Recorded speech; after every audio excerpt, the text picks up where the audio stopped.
Hello and welcome to this edition of Catholic Focus on Capuchin TV, where we bring you stories that matter.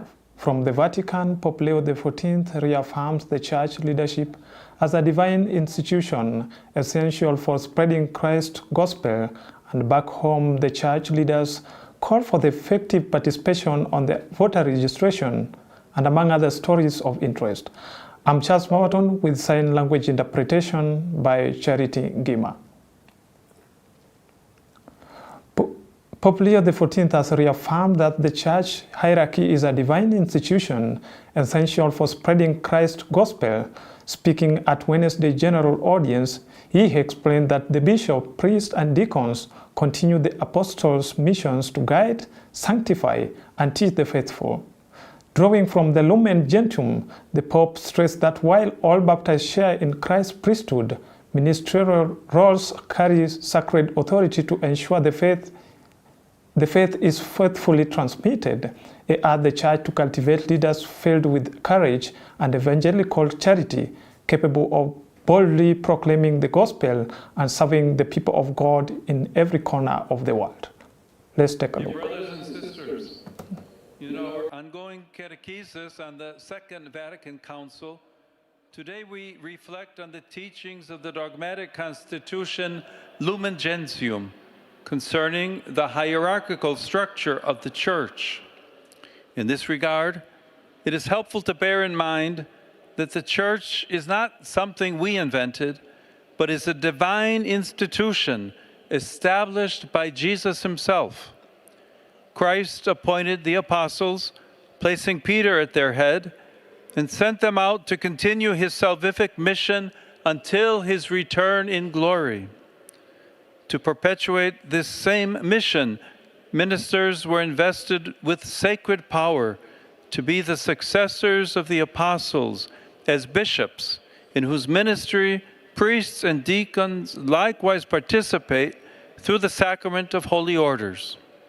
Sharing in the ministry of Jesus, the Good Shepherd, they are consecrated to serve the faithful, build up the Church, and ensure the fruitful transmission of the faith. Let us therefore ask the Lord to continue to bless his church with shepherds after his own heart. Church leaders in Ukambani are ramping up pressure on the IEBC to adopt key electoral reforms amid rising political demands ahead of the next general election. Led by Archbishop Dr. Timothy Nambuki, the leaders urged the Kampa community to register in large numbers, stressing that voter turnout will determine their influence at the ballot. Let's take a look.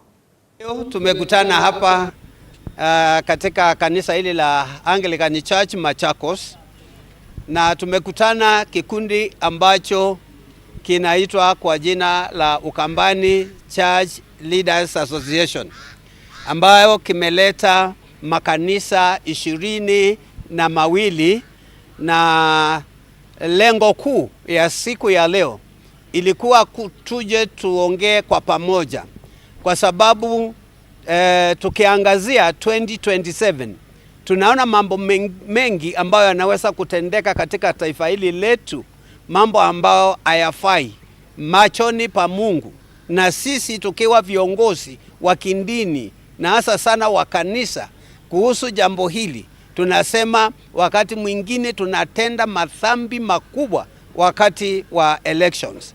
Na ndio tumekutana hapa ili tuweze kuomba ili kila mtu awajibike, awe na wajibu wa kujua ya kwamba wewe na mimi tunastahili kudumisha umoja, tunastahili kudumisha upendo na amani na utulivu, na watu wa Kenya waendelee kuwa na umoja na ile national cohesion na coexistence ya watu wa Kenya.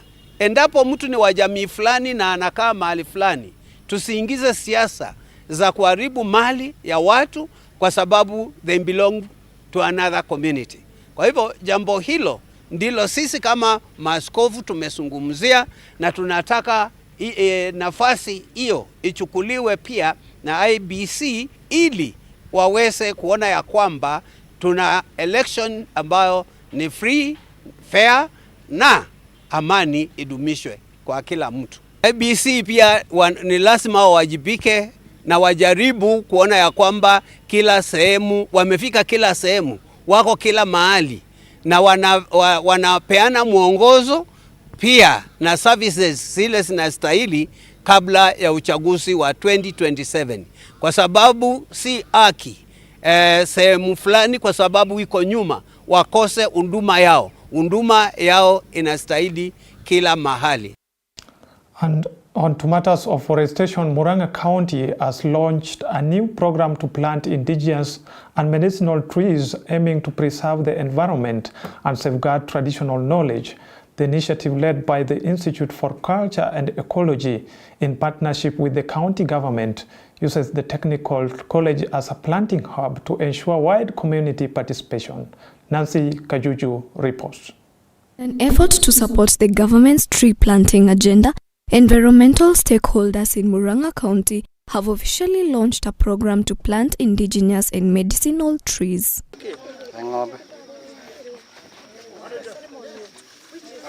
The initiative, spearheaded by the non-governmental organization Institute for Culture and Ecology in collaboration with the county government, aims to ensure that indigenous trees long valued with community. Today we are coming here so that we can look at medicinal plants and to plant medicinal trees. And we are looking at what is it that we can do, aligning with some of the changes that have been coming in the health sector, treatments that are aligned with the medicinal trees. We are partnering with the county government of Murang'a, Department of Devolution, and also the local MCA, so that we can transform this Kahubu Polytechnic area, so that we can have various trees, indigenous trees, and most of them are medicinal. So it will create an opportunity also for this neighborhood to be able to learn about the various tree species, indigenous species, and their many uses, so that a time will come and we shall be able now to start exploring how we can extract some of these medicines for use in handling some of the issues that affect our health. Speaking during the launch, stakeholders noted that the program seeks to plant medicinal trees across the country using technical training institutions as implementation centers. We have been having a habit of planting all the trees we want, but we need to safeguard our extinction of our trees, which are natural. That is from the normal moringa and others, which are medicinal. So the purpose of today is to make sure that we are combining our youth, our parents, land, and the smart farming, which is supposed to be done in the entire country. It doesn't matter the age bracket, but the issue is that how do we safeguard and protect the original trees, the forestry trees, indigenous trees. And as earlier on, I had just said earlier on, We are, like in our Kikuyu, we have more than 1,000 types of trees, which are medicinal. Forget about even other things. And we are trying also to do that as part of engaging our youth, our parents, and those in the institution to be able to do the right thing to our people. Tumekuja hapa Kahumbuji ya kuangalia mambo ya kuhifadhi mazingira yetu, na siku ya leo maana ni kuhimiza watu wapande ile miti ya zamani na ya dawa. Tunasema miti ni dawa. Tutapanda mirubaine, tutapanda muringa, na ile miti yenye tulikuwa tunajua ni kizazi yenye ilikuwa ya zamani. Lengo kuu ilikuwa ya kuelimisha kizazi mambo ya kuhifadhi miti, kizazi hiki na kizazi kijacho wajue mambo ya uhifadhi wa mazingira yetu. They emphasize that the program will not only contribute to environmental conservation, but will also create opportunities for communities to learn and revive indigenous knowledge about trees that have been used for generations as medicines and as part of cultural heritage. The traditional and integrative medicine that has actually been made by WHO to be one of the key strategic directions of treatment of many of the diseases that our people are facing. So in our linkage between agroecology and medicinal plants and the training of youth, we are looking at what are the key areas. They are now urging residents of Murang'a to protect medicinal trees that have existed since ancestral times, stressing that these trees are a vital part of culture, community health, and environmental conservation. Reporting for Catholic Focus, Capuchin TV, I'm Nancy Kajuju. Kenya has made a major strides in reducing tuberculosis, cutting infection and death significantly. Yet over 40% of cases remain undetected, posing a hidden threat. Nairobi County in particular struggle with poor treatment outcomes. Health officials urge early testing, sustained funding, and innovative diagnostic to close gap and curb transmission nationwide. Philomena reports. Kenya is making notable strides in the fight against tuberculosis, with new government data showing a reduction in both infections and deaths. The country has recorded a 48% drop in TB-related deaths and infections, with an overall decline of 58% in recent years, signaling steady progress in tackling the disease. Ending TB is a government-led, coordinated, result-driven mission that requires every sector and every level of government and every community to play its role. Tuberculosis remains one of the most persistent health and development challenges facing our country. In 2025, 90,900 were diagnosed and initiated on treatment, representing 81% of the estimated burden. This gap represents life missed, families affected, and ongoing transmission within our communities. As a government, we commit to close this gap. However, despite these gains, health experts warn that more than 40% of TB cases in the country remain undetected, raising concerns about continued transmission. So ending TB requires a very coordinated whole of government approach. And through this integrated approach, we are tackling the root causes of TB while ensuring that services are accessible, they're equitable, and they're very responsive to the needs of all Kenyans. With 63% of the notified TB cases occurring among men, targeted gender-responsive approach are needed to improve their health-seeking behavior, and again to ensure that timely diagnosis and treatment is done. Speaking during this year's World TB Day celebrations in Nairobi, Health Cabinet Secretary Aden Duale raised alarm over Nairobi County's weak response to the disease. He noted that the capital remains among regions with a high TB burden, and and poor treatment. And I want to ask the leadership of Nairobi County. They must take the health sector very seriously. I don't know why. I've never seen the CEC for Nairobi County in any of the health functions done in Nairobi. Neither the deputy governor or the governor. And I want to say it here, Nairobi is one of the leading counties in TB closes. Nairobi, Mombasa, Meru, Tharaka Nithi, Migori, Kakamega, Kisumu, Kiambu, Homa Bay. These are the counties that we have mapped out with the partners. And this changes every month and every quarterly. But we really want, because health is devolved, we really want our counties to take the lead. The event, held at the University of Nairobi, brought together key health stakeholders, including students and medical practitioners, to explore solutions to the challenge. Among the key innovations introduced are AI-supported diagnostic tools and rapid molecular testing aimed at enhancing early detections and treatment of TB. Principal Secretary Mary Muthoni emphasized the importance of early testing and sustained funding, especially for people living with HIV who remain at higher risk of infection. Because that is where the rubber meets the road. And we would want to see increased funding of the first-line medicine. CS, I'm happy to say that HIV testing among TB patients reached 99%. And out of that, 96% of those found positive were started on antiretroviral therapy. And this is what compassionate, integrated, people-centered care looks like.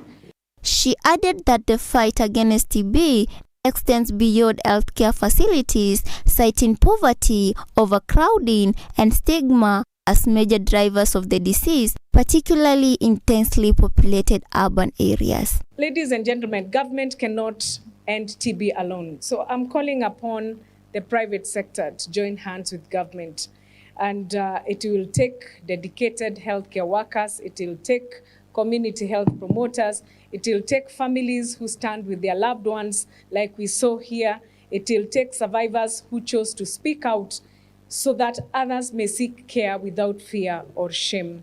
So today I call upon every Kenyan, if you have a cough that is not going away, fever, night sweats, or weight loss, please go for testing early because TB is preventable and TB is treatable and TB is curable.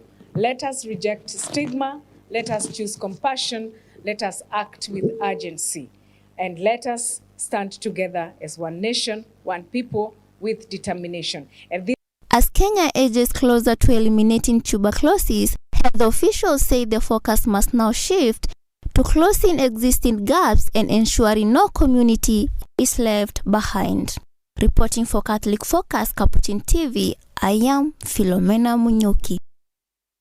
Along River Kipkaren in Stand-Kitsa village, Lugari, are counting heavy losses after the river burst its bank, sweeping away crops and leaving farms submerged. Affected locals says the flooding triggered by just 2 days of rainfall shows no signs of easing, and they are calling on the government to act before the situation worsens.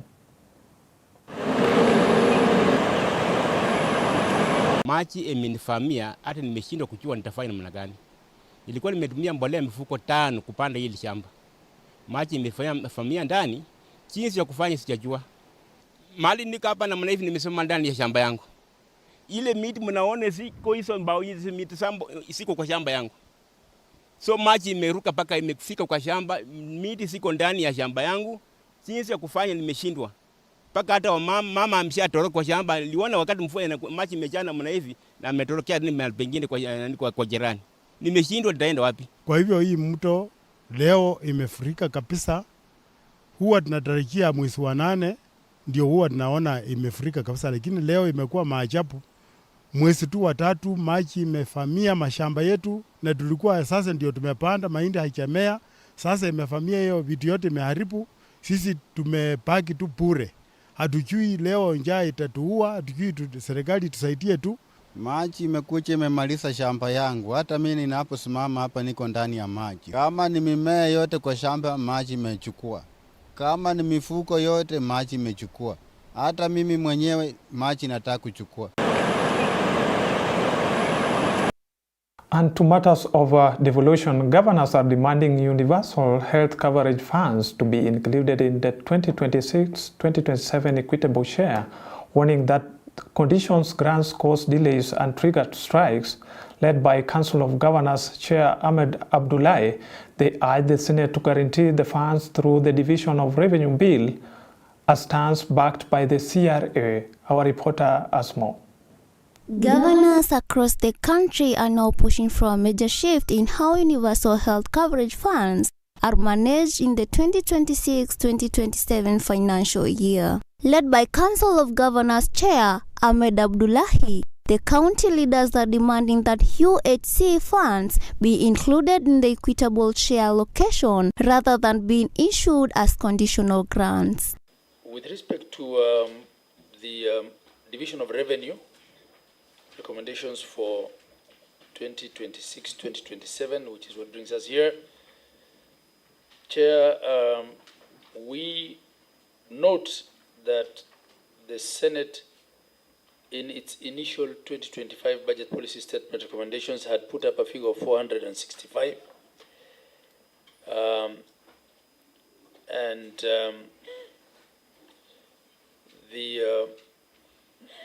The CRA has put up a case for 458.94 billion shillings. We also note that the National Assembly has made a proposal of 420. As a council, we are proposing 534.96 and will justify. Appearing before the Senate Finance Committee chaired by Ali Roba, the governors urged that this move would safeguard the funds and ensure timely disbursement to counties. As we review this policy, the equalization policy, and even the formula used, I think I have repeatedly in many fora before, including the IBEC and Summit, said that as we consider counties that should benefit from this important fund, it is important that we look at counties not just holistically, but also that certain parts of a county can actually require the equalization fund. And in my case, I always give the example of Mbere North and Mbere South and Mwea sub-counties that take up over half of my county. And there's absolutely no difference between Mbere and Mandera. Absolutely no difference. There's absolutely no difference between Mbere and Makueni or Machakos or Tana River or Tharaka, which is right next door. And so as this matter is being reviewed, I want us to be more fair in identifying county beneficiaries of this fund, because I feel strongly that Embu County, and specifically the sub-counties of Mbere North, Mbere South, and Mwea, deserve the equalization fund because they've been marginalized over the years, and to be able to catch up with the rest of the county, they need that equalization fund. They noted that conditional grants have historically been prone to delays, often disrupting service delivery and triggering industrial action in the health sector. I think the reality here is when we absorb the UHC staff as P&P, the payroll that will be processed will be central payroll. We'll not have different payrolls for UHC staff and other staff. So that fear really should not be there. Once we get the money into equitable share, the payroll will be processed centrally and will be paid like any other staff. The governors are now calling for the funds to be secured under the Division of Revenue Bill 2026 to guarantee consistent consistency and stability in healthcare financing. The opposition has also received backing from the Commission for Revenue Allocation, which appeared before the same committee.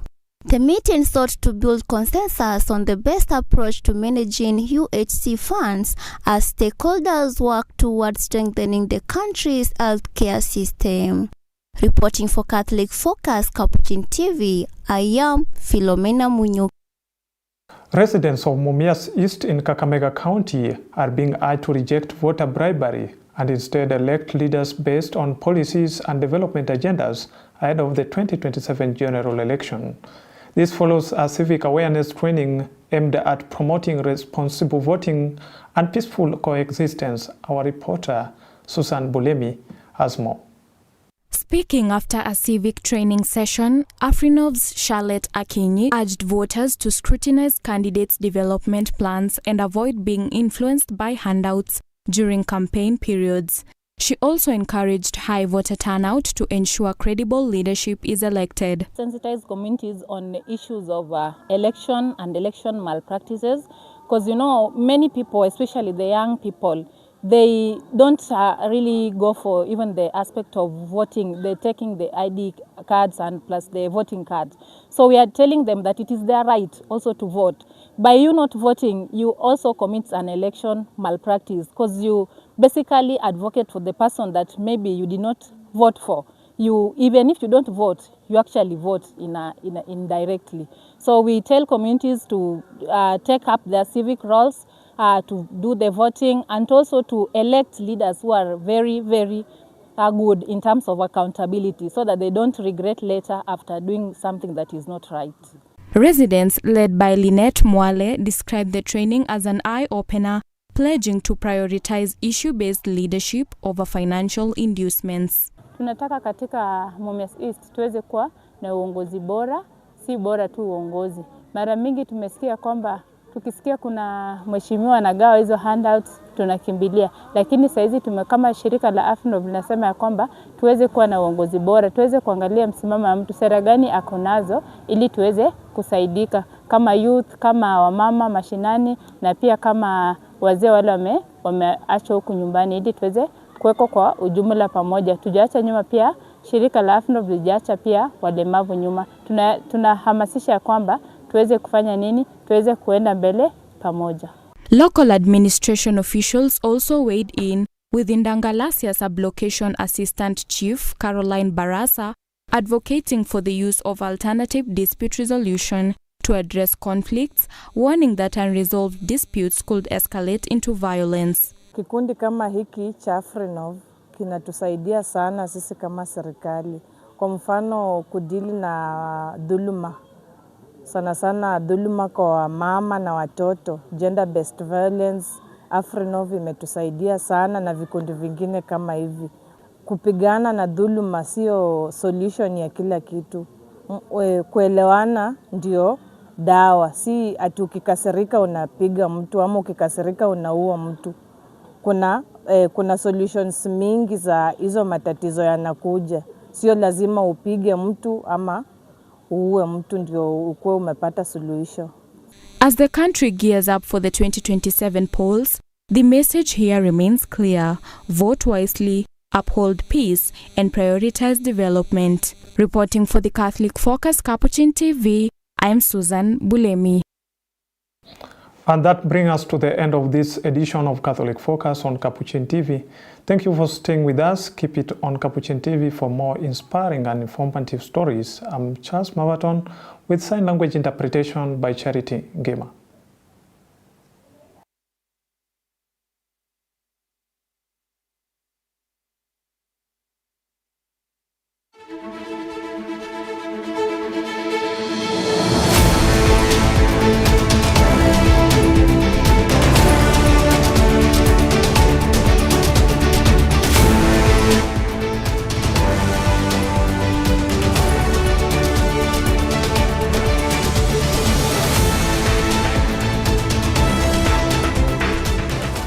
Keep watching Capuchin TV, your staunchly Catholic identity channel.